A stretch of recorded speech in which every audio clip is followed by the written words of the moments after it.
in their second innings. Man of the match was the Australian leg spinner Shane Warne, who ended up with a total of 8 wickets. I like to stick it down between the fridge and the work surface. Just get it smeared right down there. Here in the archives, we've been selecting... Shall I empty the half-inch of putrid water at the bottom? Nah. I just put a fresh bin liner on top. Some of Ben Elton's crucial comedy. I'm a sexual weapon and my loving so cool. Every woman in the world wants... So that Friday at 10, BBC2 can present the best of The Man from Auntie. I was disgusted. So was I, dear. Once upon a time, there was a television station. Hello, good morning and welcome to TVAM. I feel very happy about it. Everyone was very happy, but not for long. It is the sack, oh yes, undoubtedly. New faces appeared. Without me, the place would have gone bust ages ago. And old ones disappeared. TVAM is expected to confirm in the next few minutes that it's sacking all the technicians involved in the company's dispute. The rise and fall of TVAM. Storm in an Egg Cup tonight at 7:20 on BBC2.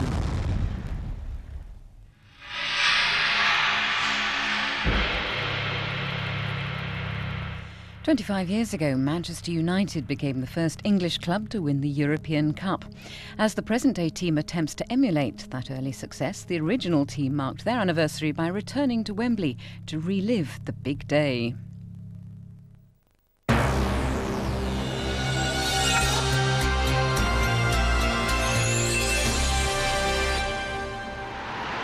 At last, Matt Busby, the maestro of Manchester United, had groomed a team great enough to beat Europe's best. He was king of soccer. His wonderful 11 men were all princes. I felt for him after the match because immediately the final whistle went and they all charged for him, you know, and he was an old man, he hadn't been well. But afterwards, when things settled down slightly, he, I think, enjoyed it more than any other person in Man United Football Club. Having said, you know, you say that you were the European champions, you were the best in Europe, if not the best in the world. And I think he enjoyed the experience afterwards more than anybody else.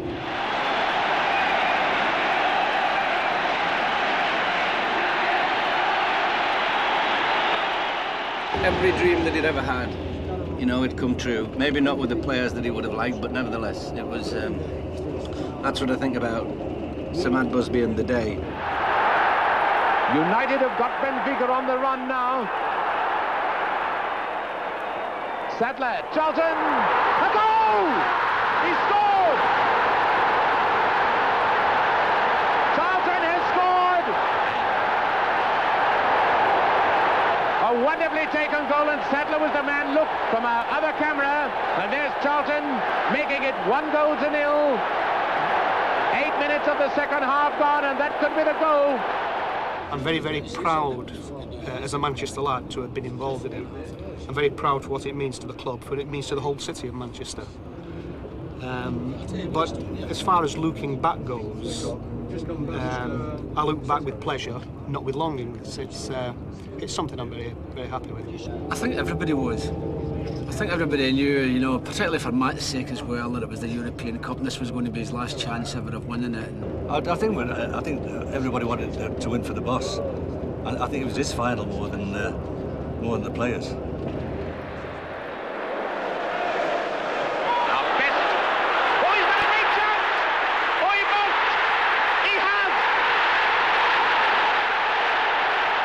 Makes me laugh when I read about, you know, fallen idol and fallen superstars when they talk about me, because stuff like that, I mean, that's something they can't take away.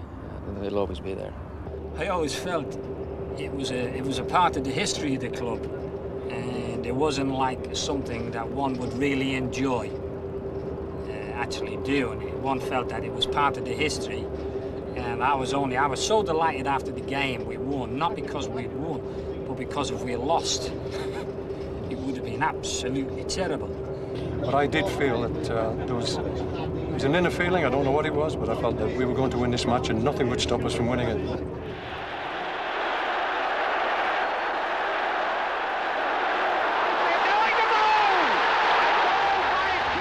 When he was in the team, it was produce or else. That was the good thing. And I think he was apprentice, but hopefully he come out a tradesman. And that's the mentality the senior players gave you. It was okay, you're a young boy, but you're not in football terms. You're doing a man's job, and it was expected of you. And there was no quarter. That's no quarter given. It was get on with it. The tension wasn't there. We were just glad we were playing in a European Cup final. It was at Wembley, and you know, that was great. So it was just a normal bunch of very happy lads going to play in a final. Everything was concentrated on the game, so there was no nerves or anything like that. We had to go out and do it, and of course do it for Sumat as well. The boss's instructions were as usual. You know, the boss's instructions were go out and attack, and that was it. And if you can get one, go and get two, and if you can get two, go and get three. Charlton's the kid. Best Charlton in the middle, so too is Aston. Charlton, another!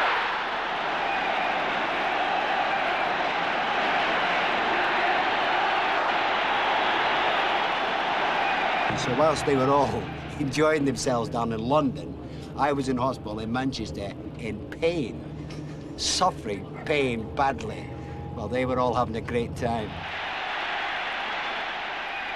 A great time indeed. The greatest time the Grand Old Club had ever known. Now, 25 years later, those same players set out once more from Old Trafford to relive the night when Manchester United emerged from the shadow of a savage catastrophe.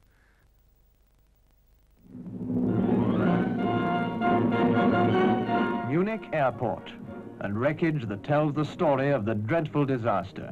The house about 300 yards beyond the end of the runway struck by the doomed aircraft.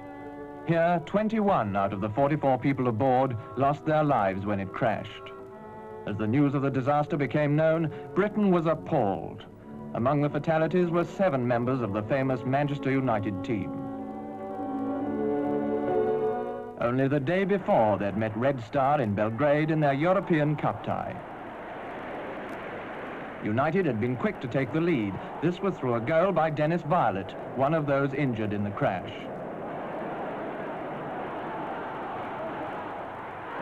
In the first half, the British team were making rings round the Yugoslavs, and they scored their second thanks to Bobby Charlton, another of the injured. This is how all would like to remember the boys of this great team playing typically fine football. Football grounds throughout the country flew flags at half-mast, and football fans wore tokens of mourning. Players, black armbands, tributes to the men of Manchester, sports writers, and all who died. I'd been playing in Europe for a long time, more than anyone else in the club at the time. Pre-Munich, before the crash, of course, and so I had something else to play for. You know, those boys who died in the crash, I had felt the responsibility, and I really felt that responsibility. It wasn't bull, you know. I really felt that we should win this, and this was our only chance, you know. And to be given this opportunity, you know, to win, to get through, beat Madrid in Madrid, and to get to the final in Wembley, I felt that this is it. This is, you know, God's been good to us here, you know. And yes, I felt a lot of responsibility. I think that before the accident, we were just Manchester United, a team from Manchester, no great affiliation to the rest of the country. But I think with after the accident, the club meant something really to everybody in the country. The headlines called them the Busby Babes. It was a trite label, and Matt Busby detested it. For the team of Duncan Edwards, Roger Byrne, Tommy Taylor and the rest was a side of capable, gifted young men. And at the final reckoning, 8 of them perished at Munich. They were all friends of mine, and I can see them now. I see it every day. I never forget their names or their faces. They're clear. In fact, they get clearer every day. You know, no. I don't think there's nothing sad or morose about it now. You know, it's just great that we sort of did justice to their memory.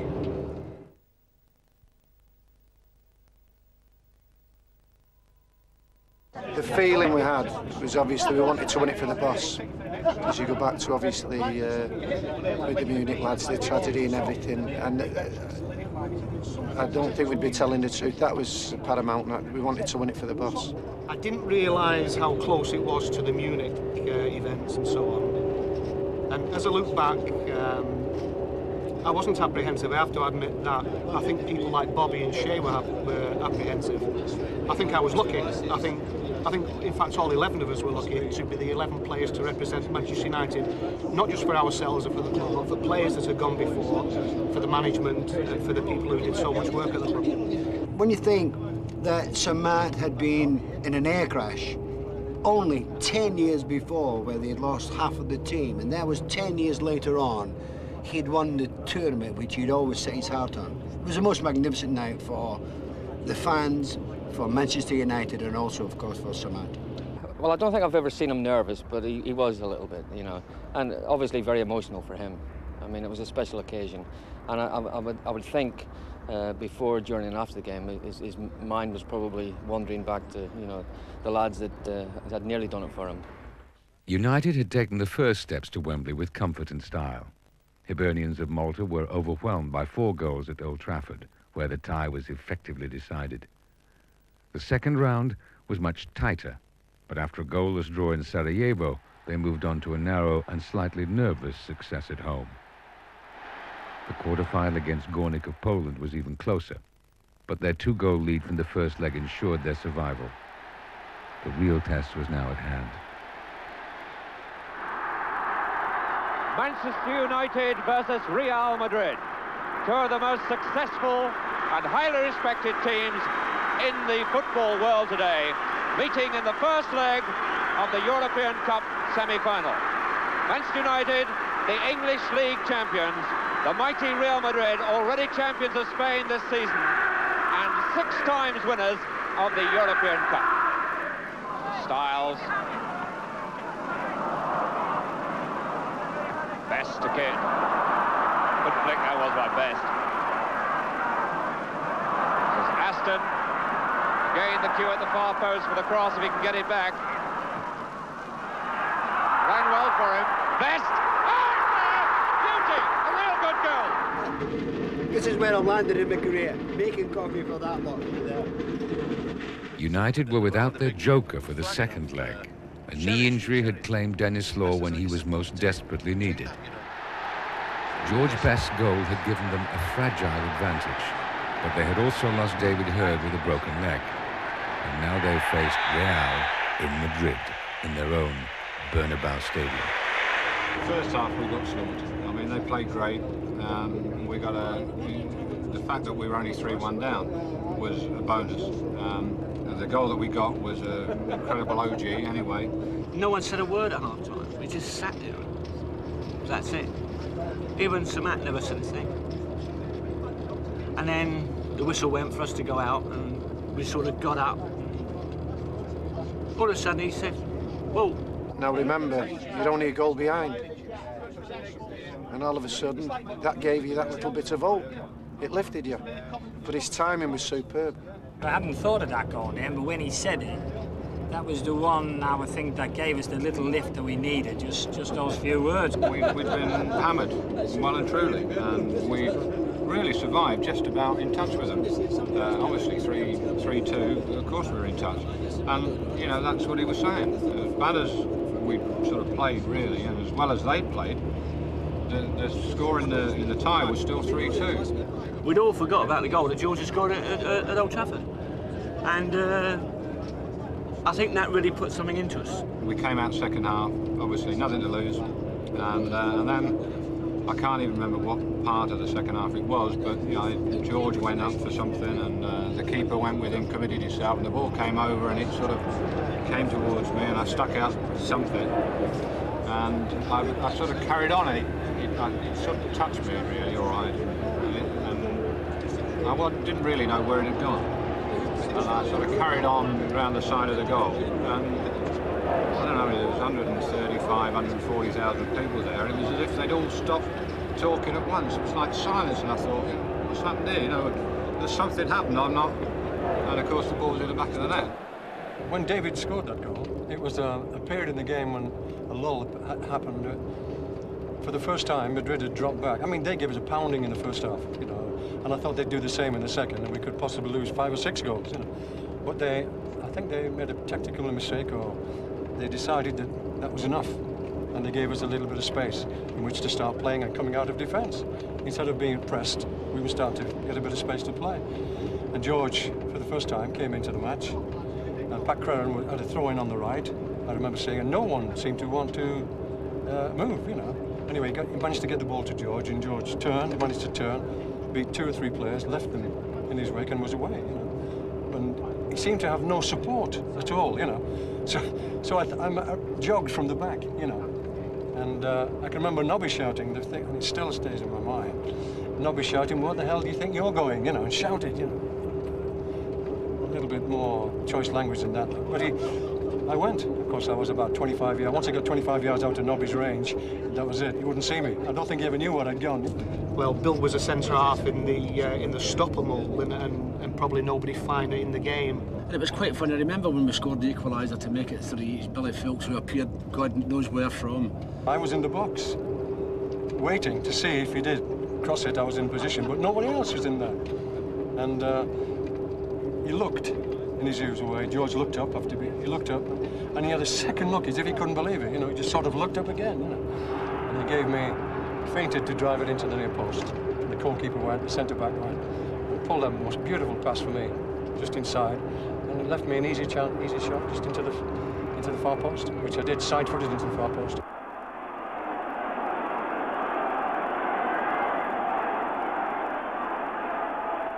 It was incredible.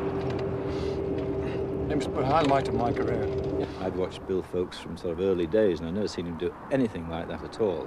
And everybody, when he got near the halfway line, always screamed for him to get back, because he wasn't regarded as the most skillful, fluid player. But he went on, and it must have been a sixth sense. I somehow think that really that run, that competition, I'm sure somewhere fate was smiling as well. It was a match that we felt was fated to be ours. After we had the little bit of luck against Real Madrid in the semi-final, I thought, well, we won it now. Because I thought somebody's looking after us here. The lad said, well, let's just play out the last 10 minutes and play for a draw. Because I thought if we'd have kept going then, we would have probably won the match in Madrid. I then remember feeling a great deal of pressure, because when you get close to winning something, you then get frightened of losing it. That fear was gloriously unfounded. As Busby came scrambling from the dugout to greet his players, the great man yielded to the emotions of the evening.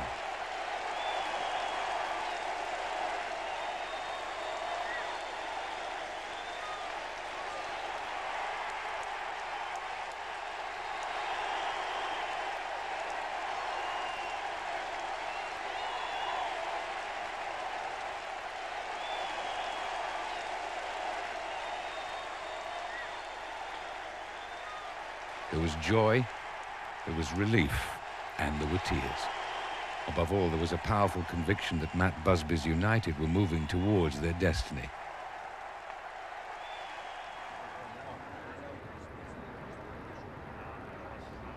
Somehow, when they reached the semi-final against Real Madrid, it was as if it was a round too soon. You know, that was the final. That should have been the final.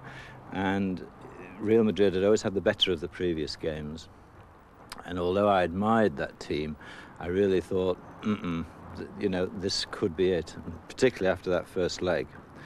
But they pulled something special out because they were a special team.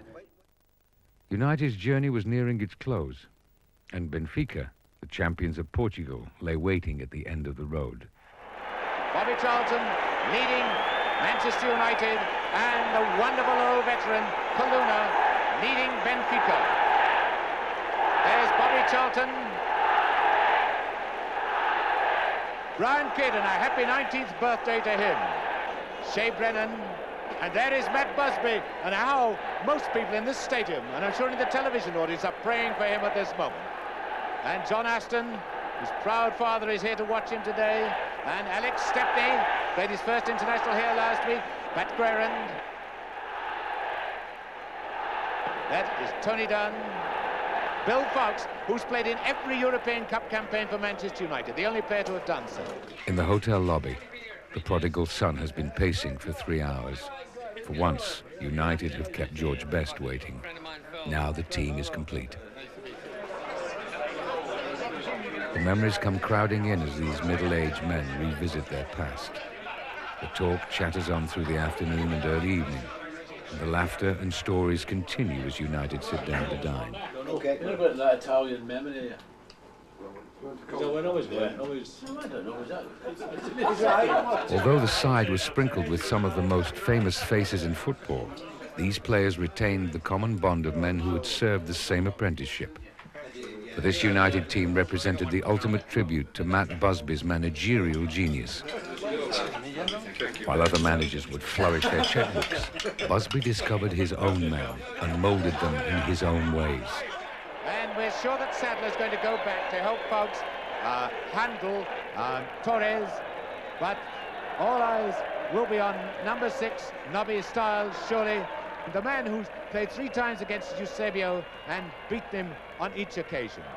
And obviously I had special, detail of looking after Eusebio. But actually we shared it between David Sadler and myself, that if he went very deep, David would take him, so I wouldn't be drawn out of position to cover. And if he came in at my zone, then it was me that took him up, which, it was always a great challenge to play against him. Number 7. One man who just needs no identification, George Best. I think we all thought we were destined to be the first English side to win it. And looking back, probably overconfident, because for the 90 minutes we didn't really play too well. Pat Guerrand, a lot of people say he's one pace player, but he's an immaculate passer of the ball. I remember Mario Clinic, he was the playmaker, and it's a strange situation. I remember very early on in the first half, he had gone for a ball with me, and I'd put the sole of my boot down, and he kicked the sole of my boot, and he never really was running at the same, and it was accidental, believe me, and he was never really running at the same pace after that. And if you were playing it in the continent, that would be a free kick against you, but the referee didn't give anything, and the fellow didn't really play much after that, and he was the outstanding player. Never mind Eusebio, he was their best player, Colino. Dunn, and Kaluna again. Number 11, Aston.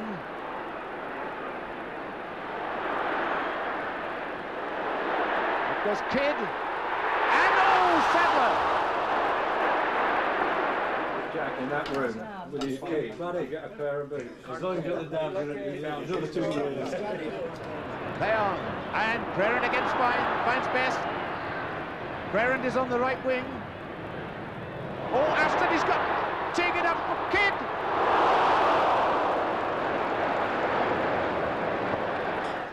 Playing football. They were just like them.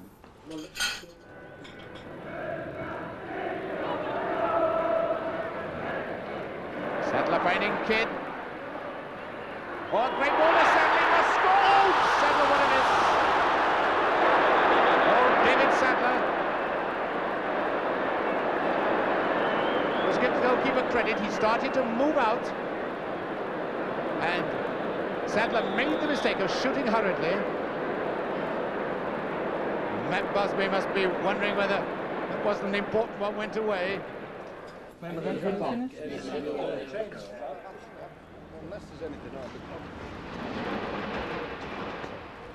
that was the only one that was scored in this end. You flicked, well, you didn't flick it, you swept it in that end, wasn't it? The 3 in extra time. And Brian Kidd scored one off the crossbar and headed it in, didn't he? It was a clinic cast collector's item now, showing a young lad. Wing play. It was a great night, Brian. I must have enjoyed it, though. All I can remember was Johnny Aston hitting the ball past the fullback and running. Oh, he was brilliant. He was the best player on the pitch. And I mean, John was great. Yeah. his timing, if it went to strike, the fullback must have thought he was having a night. Well, he was. He couldn't do anything about it, though. In fact, there was once in the second half, 2 of them came. He must have thought, you'll have to come and help me here. And 2 of them came. And he knocked it past 2 of them. I won't remember. It's nice to see everybody, all the old faces again. And they are old now. Yeah. Oh, are you? It's only me and you, not changed, eh?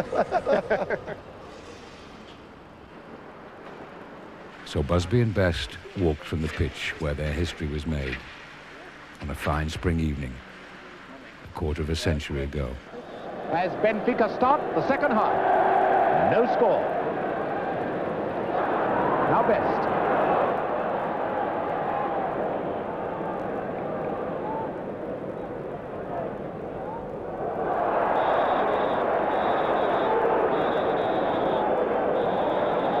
Well, you don't have to speak English or Portuguese to understand what Best was trying to say to Cruz. Best to take the free kick.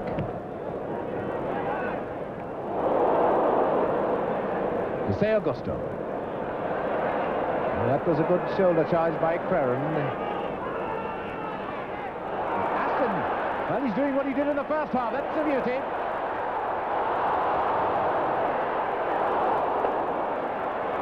Well, Aston caused a lot of trouble in the first half with that sort of run and centre. I don't know what was going through that mind of Matt Busby, and sitting on Matt Busby's left is John Aston, who's the father of Manchester United's number 11. Well, a mighty proud man he must be tonight. Here's Best, Charlton on his left, and Creren breaking on the right. You're joking. So George goes to the left. Breaking on the right. Well, Best actually broken a wee bit quicker. Well, this is Manchester United all right now. They're playing with tremendous heart and vigour. They just want to be a little cooler in their finishing.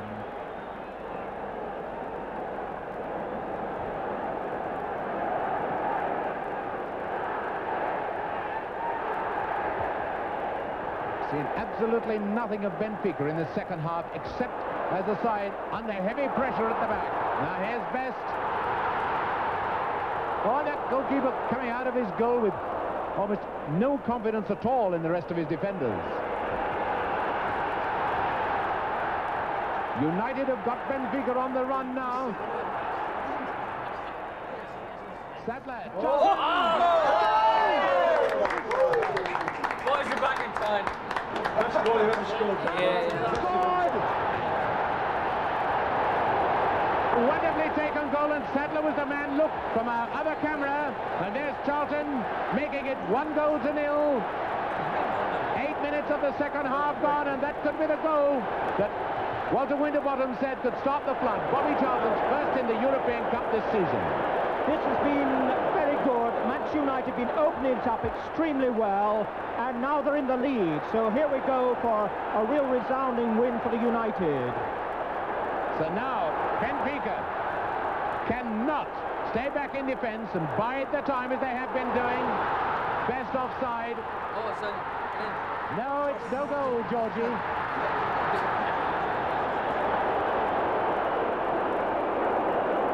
I have a feeling he knew it wasn't a goal, but it's all good practice. Well, they're not going to be moved, but it's a free kick for Benfica. Cruz going to take it.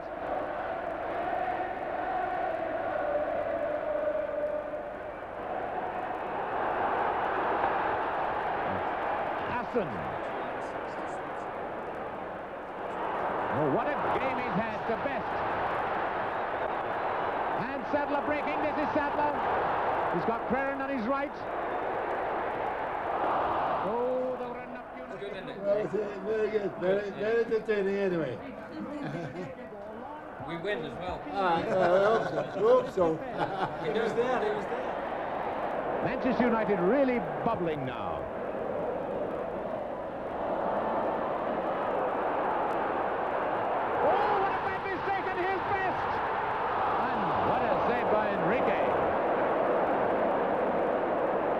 The Benfica defense creaking ominously. Coluna to Grasa. Simoes. Torres, and again it's done. He spots the danger almost before it comes.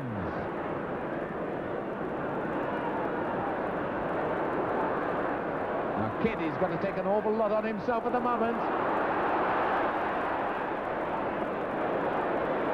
Creren pounding up to get into the penalty area. Oh, go on, Brian Chenham. That was a silly foul to give because Kidd had nobody there to help him. So Now we get the free kick teed up at Charlton. Now, number 4 is Craren. Torres is back as a fullback. Charlton. And that one ran away from Kidd.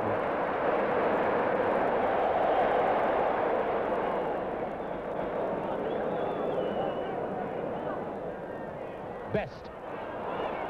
Oh, this is real Best wizardry. And surely, oh, what a save by Enrique from Sadler. But how wide open the Benfica defense was.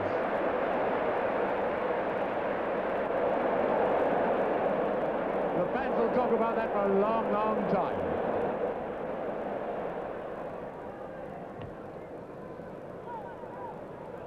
Well, Bill Fox beating Torres in the air now. Oh, Bill Fox has probably gained 3 or 4 inches since Bobby Charlton scored.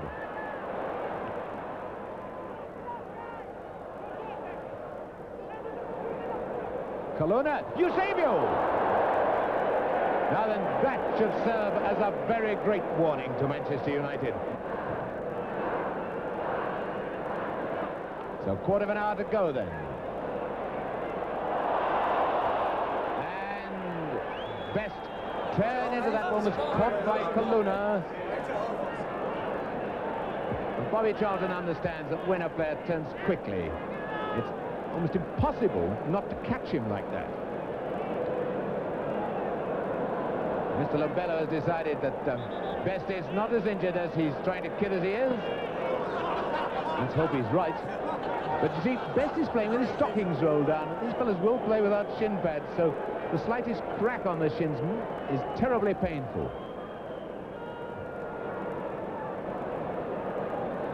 Cruz into Jose Augusto. Samoish now moved on to the right. Eusebio to Colonna. Two skippers opposing each other. That's a good ball to Torres. He's not getting up to them well against Fox.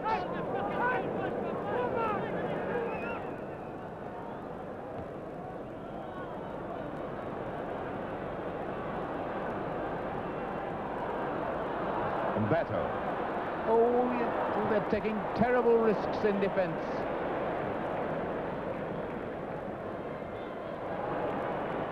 Well, Stiles hasn't got much height, but he gets them in the air. Jose Augusto. Torres, now to Graça. Jose Augusto. Torres. And a chance. It's Who's marking who there? Wasn't my fault, I was nowhere near there. Wasn't my fault. And from our other camera, now we see this goal again. Watch Graça coming in. Put that ball. Opposite side. 9 times out of 10 it goes in the opposite side. 9 times out of 10. From the end. Charlton to Craren. Handball. Not given because United were in possession. They had the advantage. Oh, Best, a beautiful pass to Craren. And that was a foul by Cruz. He went right through over the ball on Craren. And Pat Craren's got to be really hurt before he goes down.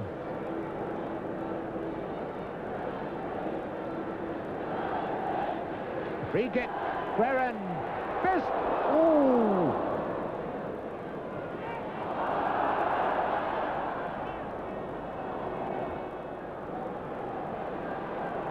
Number 5 is Cruz and Colonna. Running like a youngster, this fella. Torres. And the first time we have seen the towering Torres, the 6'4" Torres, really use his height. Eusebio. Torres. Eusebio. Oh, this could spring danger. And good goalkeeping by Stepney. Coming out as he did, a few yards. Still, it's still 1 each, and there's still time, and here's Best to Craren, who's filling this space on the right so often and so well. Now Charlton. Oh, and the Benfica players knew all about that lethal right boot. Simoes. Benfica are marked in the middle. This is Eusebio! Oh, what a save by Stepney! And what a sportsman Eusebio, when he could have won that match, to applaud Stepney like that. And I had to make a decision whether to go and attack Simoes when he was coming down the middle and release it, or hold. I made the decision and he's released it, and obviously Eusebio has gone right through. It was just one of those things. But talking to Eusebio later, he was very tired. And you don't realise that. I mean, when Wembley slaps you. And years later, as I say, talking to him, he said that when he got there, he was very tired. And he just concentrated on trying to strike it. Had it been Jimmy Greaves, then United would not have won the European Cup. Because Greaves would have come down and, hey, take that. But I could see the Eusebio thought, there's glory written all over the front page of the paper, you know, I'm going to really smash this. And really what he should have done, he should have placed it. I mean, I don't think Steppers knew anything about it. I think he hit him in the chest, if I remember. I came off my line, realising that, thinking it's going to be a 50-50 chance, but when the Wembley turf, the ball slowed up. I realised when I got to my 6 yard that he's going to get there first. He's going to chip me. I stopped, but Eusebio didn't want to score goals like that. He just nudged it forward, which give me the impetus to sort of stand up to him. He hit this shot, which basically came at me, but I held it. And obviously at the time I didn't realise the importance, but my main thing was to get rid of the ball and let's counter-attack because there's only 2 or 3 minutes left of the European Cup final. And then he came up and spoke to me in Portuguese with an accolade, I presume. Well, at the time, I've got to be quite honest and say that I'd never expected anything else. I know it was a situation which would really have favoured the striker, but I've seen Stepney do it in lesser games so many times in that kind of situations quite successfully that it was just par for the course. I expected Alex Stepney to make that save, and he did. Manchester United bringing everybody back. The man taking the free kick is Jacinto. Up the Torres, and the whistle goes for the end of 90 minutes.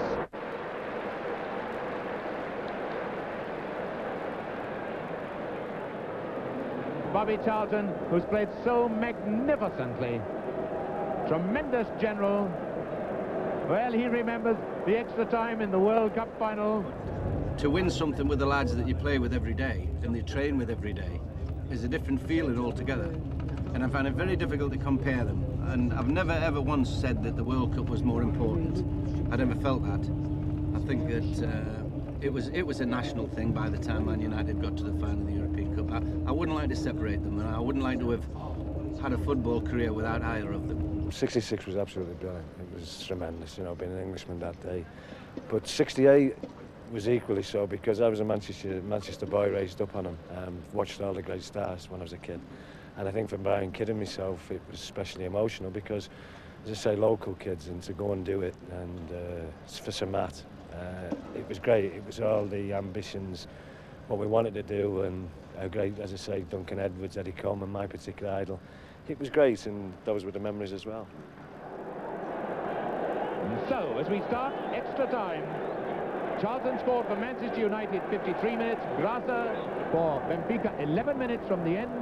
We now are going to the first period of 15 minutes. The second time in the history of the European Cup that there has been extra time.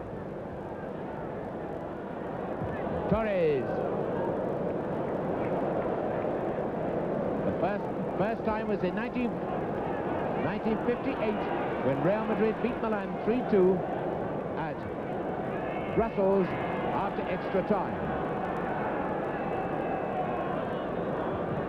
Prayer and Manchester United again trying to use this long one. Kidd doing the worrying there. Almost getting the corner.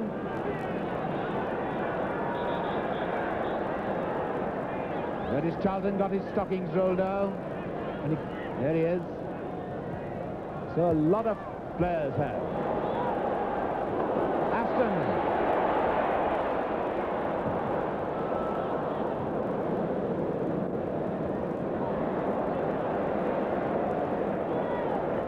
Benfica keeping Grasa, number 6 up front. There's Aston. Oh, he's got Adolfo really beaten, young John Aston. Best going to take the corner.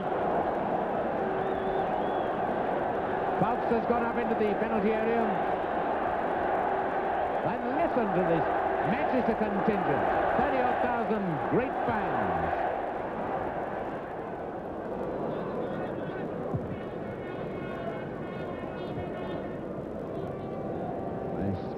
I shouldn't imagine that anyone would want to run about overmuch now. There's extra time. Sensible play with This is it. Watch the bomber there. Oh, yes, yes. This is it. Well done, Bomber. Yeah, I think this is it. Yes. Oh, yeah. Oh,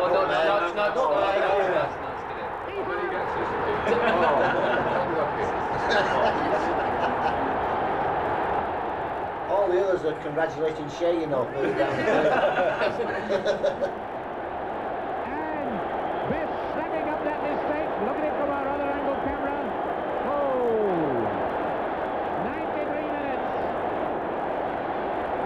Proud, not caring two hoots whether it was a defensive mistake that led him through, but he took his chance magnificently. The bomber, Shea, still thinks he made it for me. He pushed the ball to Alex and he cleared it. And I think Dave Sadler flicked it on. And there was only one defender, and he came in and I think he tried to do me, and I stuck it through his legs. And once I did that, I was clear, and I made my mind up that I was going to take it past the keeper. And I'd actually decided if I got past the keeper, I was going to take it to the line and stop it and head it in on the goal line.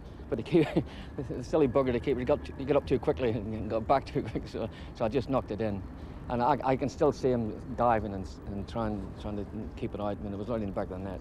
And I realised then how tired I was because Paddy Crane caught me. And Paddy never caught anybody, so for him to catch me, I realised the extra time that we were all a little bit tired. Musenio screaming at his defence, which was really caught with its trousers down. Now Coluna. Now can Benfica raise their game a second time? It's a tremendous thing to ask of them. Charlton to Aston. Oh, and he's got the legs of Adolfo. And a corner. Oh, what a match Johnny Aston is having.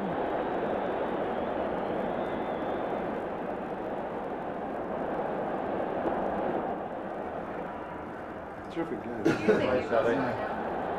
So the crowd really giving Benfica the stick now as they get right behind Manchester United. And okay, yes.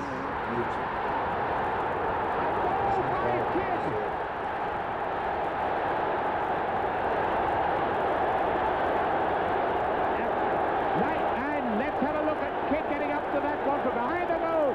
And the second attempt, but it counts. 18, were you? 19. I thought you should have put the first header in. No, you drew the goalkeeper out. It looks as if they're going to tear Wembley apart tonight. What a fantastic turnaround. It looks as if the long, long journey of Manchester United is over. 3-1 the lead.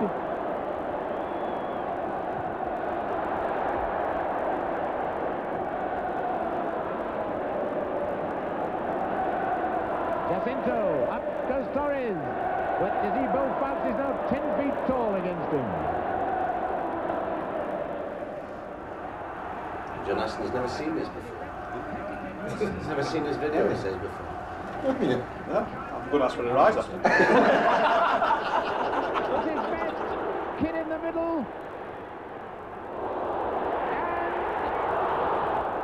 And hit the bar. The bar. 5 minutes of extra time have gone. 3-1, Manchester United in the lead. Grasser. This is Suez. Manchester United turning on their heat now as they did at the opening of the second half. Styles. Ferran, number 4.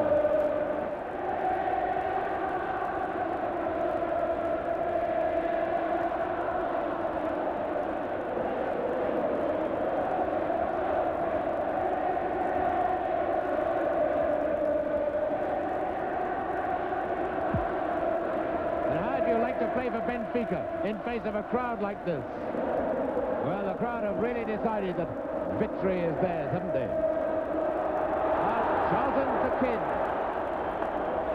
Come on, kiddo. Yeah, go on. Pull it back. Yes, Charlton in the middle, so to is Aston. Charlton! Another! He's got another! Made another one. Thanks, yeah. Hey? Made another one. 20 years I did all that.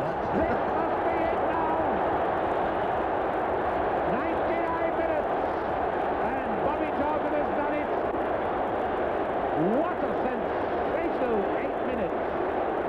He began the move, and there's the Charlton shot on our remote camera. Brilliant efforts. Oh, what football this is by United. Well, Matt Busby, he probably allowed himself a smile now. He's gone on the feet with Johnny Aston. Matt Busby looking to his right. And Jimmy Murphy next to Matt Busby, just sitting there as if nothing had happened. Half time of extra time.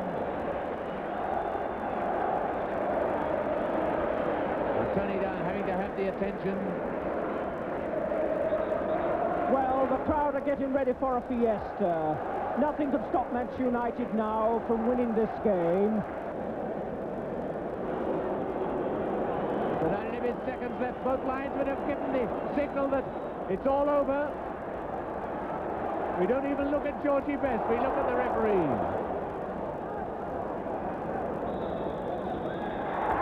Is it all over? No. Yes, it is. It's all over. Manchester United have done it. And there is Bobby Charlton, and where is the man everyone thinks of? Matt Busby.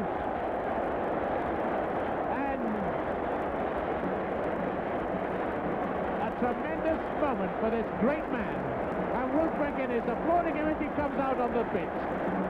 Jackie Crompton, the trainer, and here comes the man that they would have for Prime Minister, President and everything. And Matt Busby going first to Benfica, and what a tremendous thing to do, to go straight to Benfica and now to his own play. And to Bobby Charlton, the two great men, and to Brian Kidd, who must be moved on his birthday.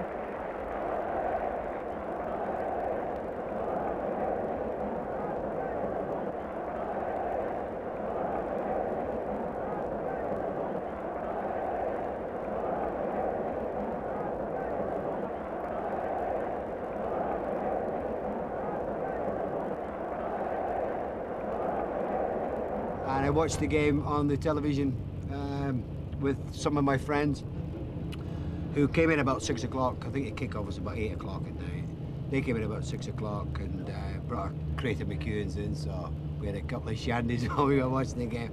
Actually, I can't really remember a great deal about the extra time bit. I believe one of the sisters told me that United had won 4-1. How they cheered as Bobby Charlton led his men up to receive the handsome outsized trophy.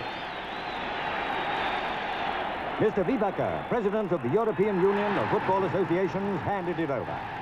This victory didn't belong only to Manchester United supporters. This was a win for Great Britain. What a match, what a team.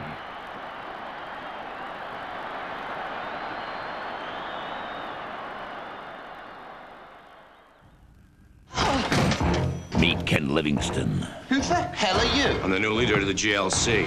He's a one-man crusade. You know who I am? I'm the Lord Mayor of London. Was. But the PM wants him stopped. Fools! He's turning the city upside down and you are doing nothing! Charles Bronson. This is one red that ain't staying under the bed. Lee Van Cleef. My name is Ben. Tony Ben. Love, Death, and Local Government. GLC Thursday at 9 on BBC2.